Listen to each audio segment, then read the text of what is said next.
ایسے ہیں کہ اگر کسی کو تھوڑی دولت ہاتھ آتی ہے تو اب کسے کپڑا چاہیے یہ خیال نہیں رہتا، کسے رقم چاہیے یہ خیال نہیں ہوتا، کسے مدد کی ضرورت ہے یہ پتہ ہی نہیں ہوتا، وہ مغرور ہو جاتا ہے، گھمنڈ میں چور ہو جاتا ہے۔ چاہیے تو یہ تھا کہ جس پاک پروردگار عالم نے اسے دولت سے نوازا ہے اس دولت کو جائز جگہ پہ خرچ کرے، مساجد، مدارس، مکاتب کے لیے خرچ ہوں، دین کے کام کے لیے خرچ ہوں، غریب، فقیر، مسکین، یتیم کے لیے خرچ ہوں، بیوہ کے لیے خرچ ہوں، پڑھائی لکھائی کرنے والے، تعلیمی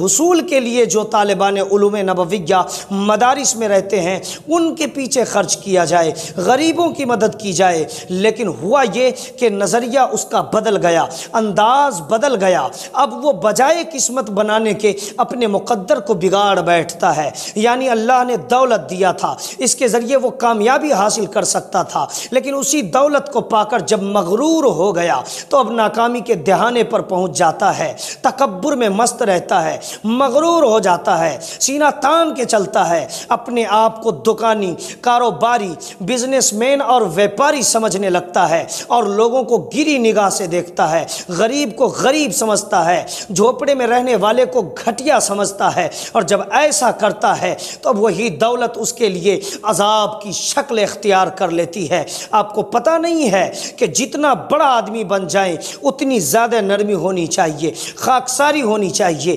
عاجزی ہونی چاہیے۔ خاکساری سے انسان بلند ہو جاتا ہے۔ اگر کوئی جھکنے والا نرم مزاج ہوتا ہے تو پھر لوگ اس کی بارگاہ سے زیادہ جڑ جایا کرتے ہیں۔ حضرت عمر فاروق کے حوالے سے جب ان کی سیرت کا مطالعہ کریں گے آپ کو پتہ چلے گا، ایک دن اپنے ماننے والوں کے ساتھ مدینہ کی گلیوں میں گشت کر رہے تھے، اپنے خادموں کے ساتھ مدینہ کی گلیوں میں چکر لگا رہے تھے، ایک شخص روتا ہوا مل گیا، اس سے پوچھا کیا بات ہے، اس نے بتایا نہیں۔ کچھ ہی دیر کے بعد اب گھر کے اندر سے آواز آتی ہے، ایک عورت کے رونے تڑپنے اور کراہنے کی آواز۔ پوچھا معاملہ کیا ہے بتاؤ؟ کہا معاملہ یہ ہے کہ میں تنہا ہوں، میری بیگم گھر کے اندر ہے، وہ حاملہ ہے، بچے کی ولادت ہونے والی ہے اور کوئی عورت موجود نہیں ہے جو بچے کی پیدائش کرا سکے۔ حضرت عمر اسی وقت اپنے گھر گئے اور اپنی بیوی کا ہاتھ پکڑا، لے کر آیا، اس کے گھر میں داخل کر دیا، سر و سامان کے ساتھ لوٹ گئے حضرت عمر